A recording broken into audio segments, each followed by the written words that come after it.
Assalamualaikum dan salam sejahtera kepada semua.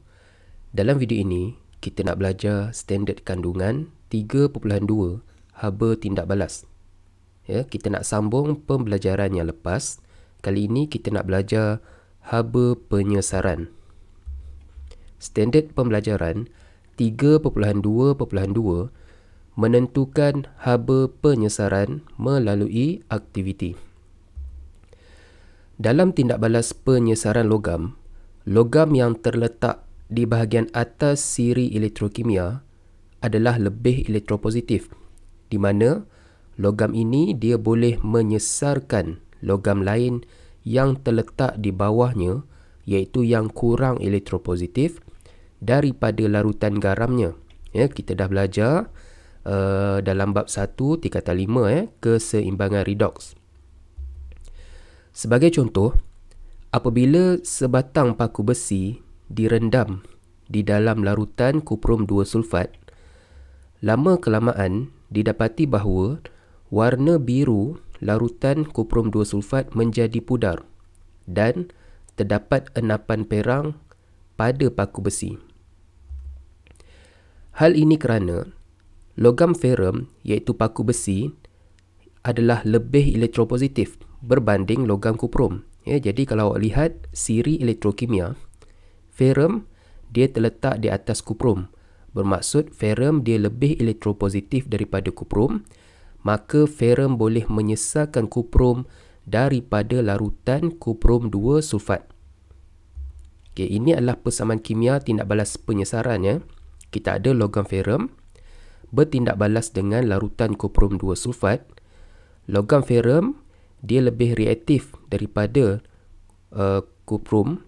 Jadi ferrum dia boleh menyesarkan kuprum daripada larutan kuprum 2 sulfat untuk membentuk sebatian baru, iaitu ferrum sulfat, dan juga dapat menghasilkan pepejal kuprum. Jadi warna biru larutan kuprum 2 sulfat adalah disebabkan oleh kehadiran ion kuprum 2 di dalam larutan kuprum 2 sulfat. Selepas tindak balas berlaku, didapati bahawa warna biru menjadi pudar. Kenapa warna biru menjadi pudar? Kerana kalau awak lihat di dalam sebatian ini tiada lagi ion kuprum 2. Sebab itulah warna biru menjadi pudar, dan didapati juga terdapatnya mendakan ataupun enapan perang. Terdapat enapan perang pada permukaan paku besi. Ini disebabkan oleh hadirnya logam kuprum. Semasa tindak balas penyesaran berlaku, terdapatnya perubahan haba. Haba ini dikenali sebagai haba penyesaran. Haba penyesaran ialah perubahan haba apabila satu mol logam disesarkan daripada larutan garamnya oleh logam yang lebih elektropositif.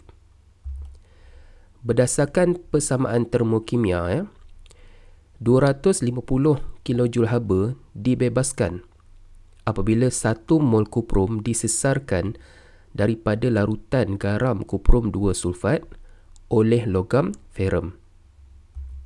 Oleh itu, haba penyesaran kuprum daripada larutan kuprum 2 sulfat oleh ferrum ialah negatif 250 kJ per mol. Sekarang kita nak lihat bagaimana kita nak mengira nilai haba penyesaran. Formula untuk menghitung nilai haba penyesaran sama saja macam kita nak kira nilai haba pemendakan yang kita telah pelajari dalam video sebelum ini. Di mana haba penyesaran simbolnya adalah delta H. Delta H ni adalah simbol untuk semua nilai haba, iaitu haba tindak balas. Delta H sama dengan Q per N. Di mana delta H ni adalah haba tindak balas. Unitnya adalah kilojoule per mol. Q pula adalah perubahan haba. Unitnya adalah kilojoule.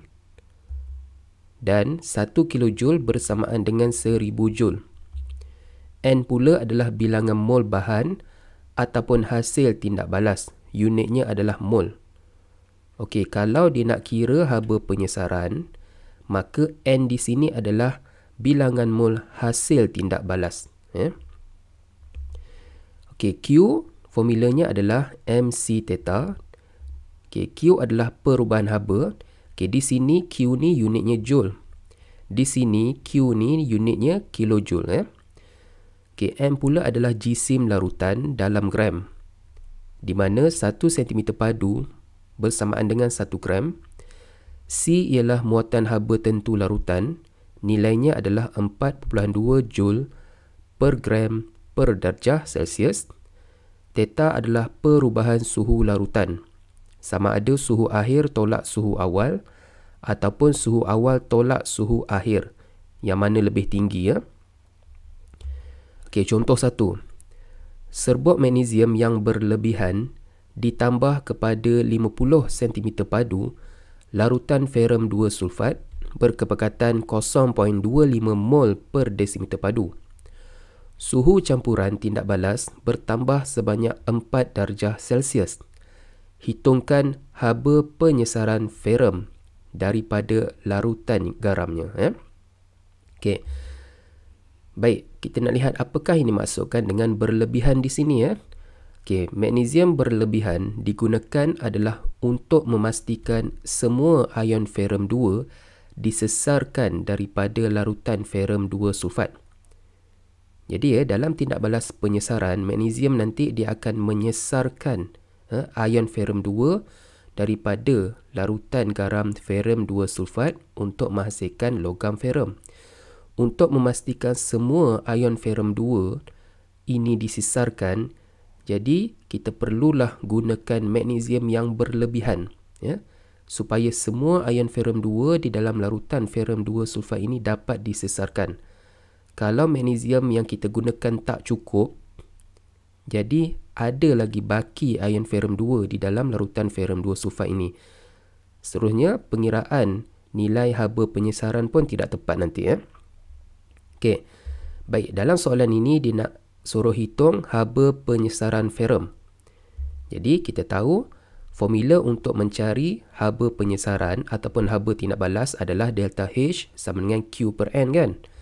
Bermaksud kita kenalah cari nilai Q, cari nilai N. Jadi langkah pertama kita cari nilai Q dahulu, iaitu perubahan haba.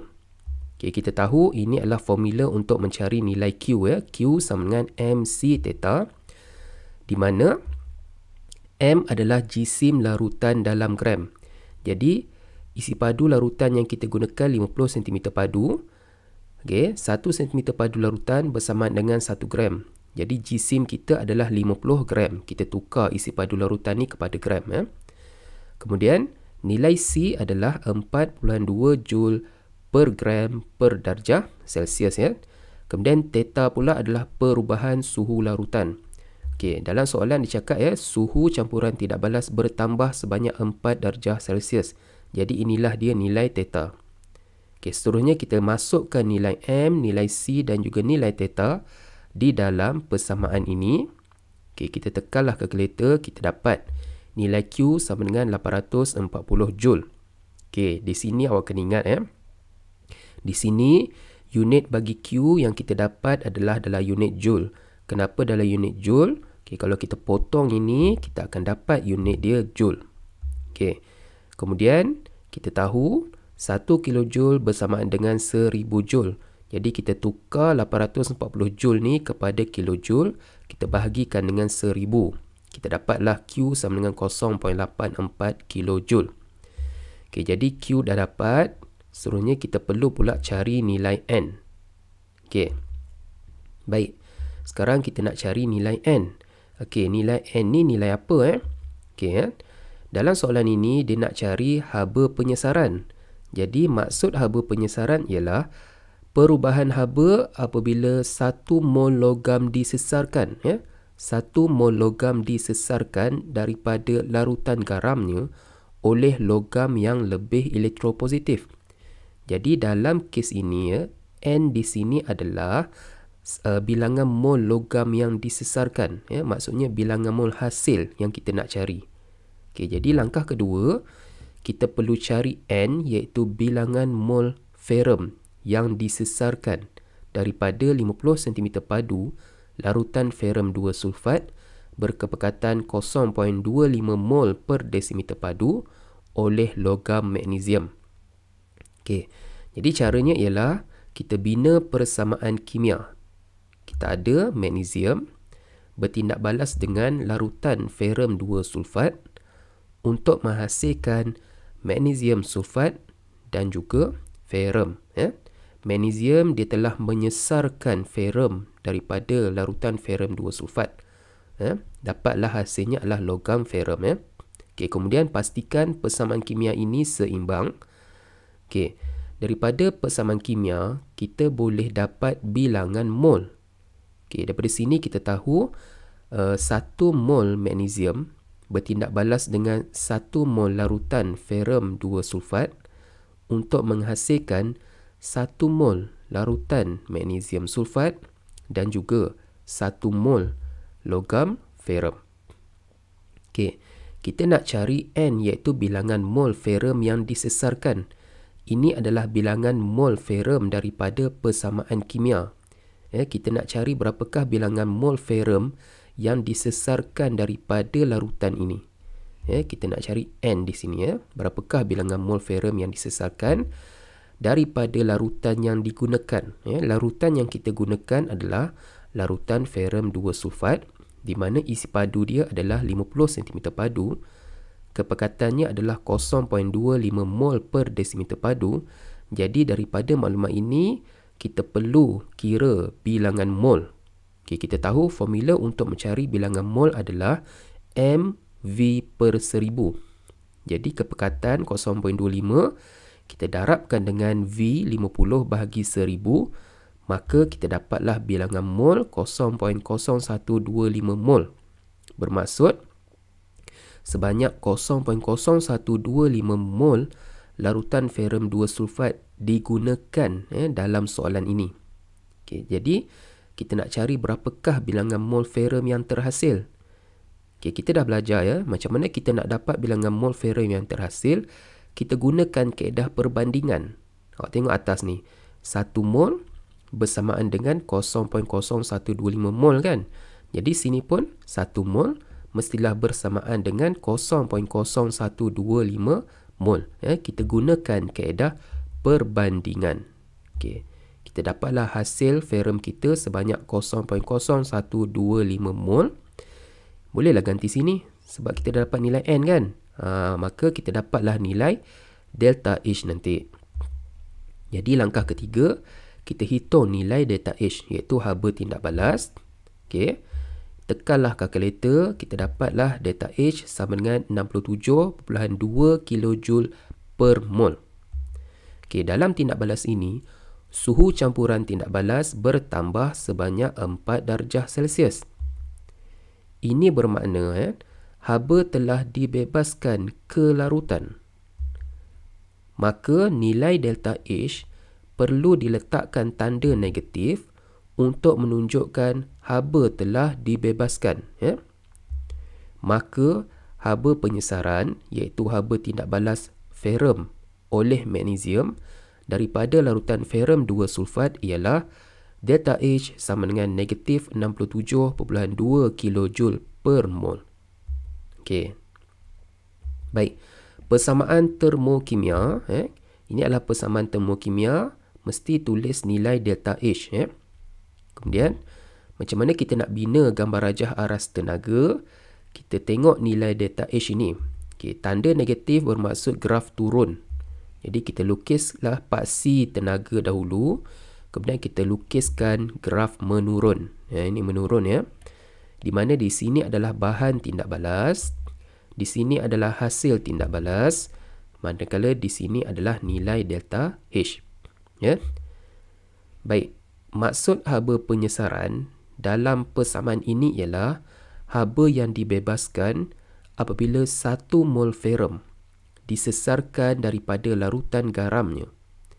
Di mana kuantiti haba itu ialah 67.2 kJ per mol. Okey. Baik, contoh 2. 0.5 gram serbuk zinc ditambah kepada 25 cm padu larutan kuprum 2 sulfat 0.2 mol per desimeter padu. Suhu awal larutan kuprum 2 sulfat ialah 31 darjah Celsius. Suhu maksimum yang dicapai ialah 41 darjah Celsius. Hitungkan haba penyesaran kuprum dalam tindak balas ini. Okey, soalan nak cari haba penyesaran kuprum.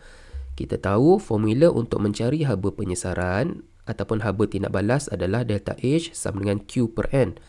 Bermaksud kita nak cari nilai Q, kita nak cari nilai N. Jadi langkah pertama kita cari nilai Q terlebih dahulu, iaitu perubahan haba. Okey, ini adalah formula untuk mencari nilai Q. Okey, di mana M adalah jisim larutan, ya. Jisim larutan saja. Jisim larutan kuprum 2 sulfat saja, iaitu 25 cm padu, kita tukar kepada gram. Kita tak ambil jisim serbuk. Jisim pepejal kita tak ambil. Awak jangan campurkan 0.5 dengan 25. Jangan campurkan, ya. Sebab mengikut formula ini, M adalah jisim larutan saja, ya. Hati-hati di sini, ya. Kemudian nilai C adalah 4.2 Joule per gram per darjah Celsius. Manakala nilai theta ialah perubahan suhu larutan. Okey, suhu awal larutan ialah 31. Suhu maksimum ialah 41. Jadi kita tolakkan suhu tinggi tolak dengan suhu yang rendah. Kita dapatlah theta sama dengan 10 darjah Celsius. Kita gantikan nilai M, nilai C dan juga nilai theta ke dalam persamaan ini. Tekan kalkulator. Dapatlah Q sama dengan 1050 Joule. Dapat Joule terlebih dahulu. Kemudian kita tukar kepada kilojoule. Kita bahagikan dengan 1000. Kita dapat 1.05 kilojoule. Jadi nilai Q dah dapat. Langkah seterusnya kita nak cari berapakah nilai N. Ya. Okey, langkah seterusnya kita nak cari nilai N. Di mana apakah nilai N ni, ya? Okey, kita ulang semula, ya. Haba penyesaran ialah perubahan haba apabila 1 mol logam disesarkan daripada larutan garamnya oleh logam yang lebih elektropositif. Bermaksud nilai N di sini adalah nilai mol logam yang disesarkan, ya, nilai mol hasil dia, ya. Okey, jadi langkah kedua kita nak cari nilai N, iaitu bilangan mol logam kuprum yang disesarkan daripada 25 cm padu larutan kuprum 2 sulfat berkepekatan 0.2 mol per desimeter padu oleh logam zinc. Okey, macam mana kita nak dapat? Kita perlu bina persamaan kimia. Kita ada zinc bertindak balas dengan larutan kuprum 2 sulfat untuk menghasilkan zinc sulfat dan juga logam kuprum. Pastikan persamaan kimia ini seimbang. Kemudian daripada persamaan kimia kita boleh dapat bilangan mol, ya. Kita ada 1 mol logam zinc bertindak balas dengan 1 mol larutan kuprum 2 sulfat menghasilkan 1 mol larutan zinc sulfat dan juga 1 mol logam kuprum. Jadi kita nak cari berapakah, ya, logam kuprum yang terhasil daripada larutan kuprum 2 sulfat yang digunakan, ya. Di mana sebanyak 25 cm padu larutan kuprum 2 sulfat digunakan, kepekatan dia adalah 0.2 mol per desimeter padu. Daripada sini kita boleh cari nilai N menggunakan formula mV per 1000. Ya, kita boleh cari nilai mol daripada sini. Kita gantikan nilai M, kita gantikan nilai V, kemudian kita bahagikan dengan 1000, maka kita dapatlah 0.05 mol larutan kuprum 2 sulfat digunakan dalam tindak balas ini. Jadi berapakah bilangan mol kuprum yang terhasil? Kita gunakan kaedah perbandingan. 1 mol bersamaan dengan 0.05 mol. Jadi di sini pun sama, ya. 1 mol bersamaan dengan 0.05 mol. Kita gunakan kaedah perbandingan. Maka nilai N dah dapat. Kita gantikan nilai N di sini. Dapatlah nilai delta H, ya. Okey. Jadi langkah seterusnya kita perlu hitung berapakah nilai delta H. Tekan saja kalkulator. Kita dapatlah delta H sama dengan 210 kilojoule per mol. Dalam tindak balas ini, suhu campuran tindak balas meningkat daripada 31 darjah Celsius kepada 41 darjah Celsius. Ini bermakna haba telah dibebaskan ke larutan, ya. Maka nilai delta H perlu diletakkan tanda negatif untuk menunjukkan haba telah dibebaskan. Maka haba penyesaran iaitu haba tindak balas kuprum oleh zinc daripada larutan kuprum 2 sulfat ialah delta H sama dengan negatif 210 kJ per mol. Okey, selesai, ya. Okey, contoh 3. Apabila serbuk aluminium berlebihan ditambah ke dalam 100 cm padu larutan ferrum 2 sulfat, sebanyak 0.48 gram ferrum dihasilkan dan suhu larutan berubah daripada 28 darjah Celsius kepada 33.5 darjah Celsius. Hitungkan haba penyesaran ferrum oleh aluminium. Jadi dalam soalan ni kita nak cari berapakah nilai haba penyesaran ferrum. Kita tahu formulanya adalah ini. Maka kita perlu cari nilai Q, kita perlu cari nilai N. Okey, jadi langkah pertama kita cari nilai Q terlebih dahulu. Formula untuk mencari nilai Q adalah MC theta, di mana M adalah jisim larutan, ya. Jisim larutan saja. Larutan yang kita gunakan adalah larutan ferrum 2 sulfat. Jisimnya adalah 100 gram. Jangan tambah dengan ini, ya. Manakala C adalah 4.2. Theta adalah perubahan suhu, ya. Suhu larutan berubah daripada 28 kepada 33.5. Jadi theta suhu yang tinggi tolak suhu yang rendah. Kita dapat theta sama dengan 5.5 darjah Celsius. Gantikan nilai ini ke dalam persamaan ini. Tekanlah kalkulator. Dapat Q sama dengan 2310 Joule. Kemudian kita tukar kepada kilojoule. Kita bahagi 1000. Kita dapat 2.31 kilojoule. Jadi nilai Q dah dapat. Langkah seterusnya perlu cari nilai N. Okey, langkah kedua kita cari nilai N. Okey, soalan ini melibatkan haba penyesaran, bermaksud kita nak cari berapakah bilangan mol hasil penyesaran tadi, ya. Iaitu langkah kedua kita nak cari N, iaitu bilangan mol ferrum yang disesarkan daripada 100 cm padu larutan ferrum 2 sulfat oleh logam aluminium. Jadi perlu bina persamaan kimia.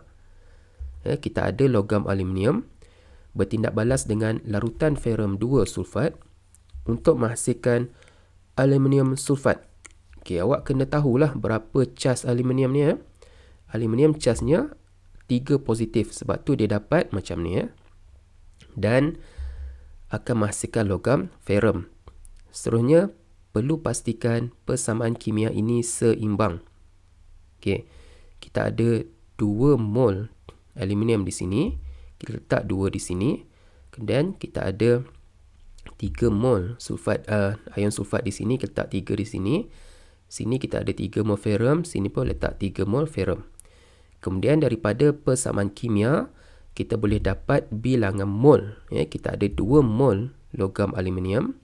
Kita ada 3 mol larutan ferrum 2 sulfat.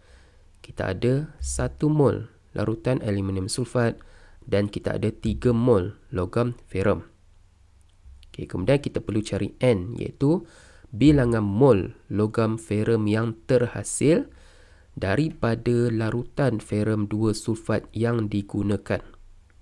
Jadi, ya, isi padu larutan ferrum 2 sulfat yang digunakan 100 cm padu, manakala kepekatan dia tak tahu. Kenapa kepekatan tak tahu?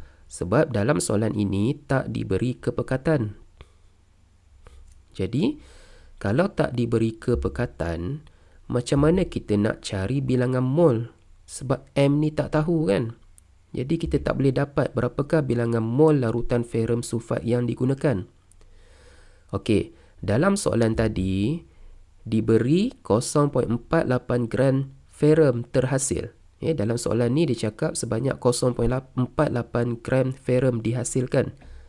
Ya, sebanyak 0.48 gram ferrum yang terhasil. Jadi daripada jisim kita boleh dapatkan bilangan mol. Kalau awak ingat lagi formulanya, daripada bilangan mol, kita nak dapatkan jisim, kita darabkan dengan jisim molar. Kita dah belajar dalam tingkatan 4 bab 3. Di mana jisim molar ini adalah sama ada jisim atom relatif ataupun jisim molekul relatif ataupun jisim formula relatif. Dalam kes ini, bilangan mol darabkan dengan jisim molar iaitu jisim atom relatif ferrum sama dengan 0.48 gram. Di mana jisim atom relatif ferrum adalah 56. Jadi kita darabkan, maka kita boleh dapat bilangan mol 0.48 kita bahagikan dengan 56, maka bilangan mol ferrum yang terhasil adalah 0.008571 mol. Maka N dah dapat, kita boleh gantikan N di sini, dapatlah nilai delta H. Jadi langkah ketiga, kita hitung nilai delta H, kita tekan saja kalkulator, maka kita dapatlah delta H sama dengan 269.51 kJ per mol. Dalam tindak balas ini, suhu campuran tindak balas meningkat daripada 28 darjah Celsius kepada 33.5 darjah Celsius. Ini bermakna haba telah dibebaskan ke larutan. Maka nilai delta H perlu diletakkan tanda negatif untuk menunjukkan haba telah dibebaskan. Maka haba penyesaran iaitu haba tindak balas ferrum oleh aluminium daripada larutan ferrum 2 sulfat ialah delta H sama dengan negatif 269.51 kJ per mol. Okey, selesai. Baik, jadi sila buat latihan di dalam buku teks muka surat 127 aktiviti 3A. Latihan di dalam buku kerja muka surat 133 haba penyesaran dan muka surat 139 sehingga 141. Sekian, terima kasih.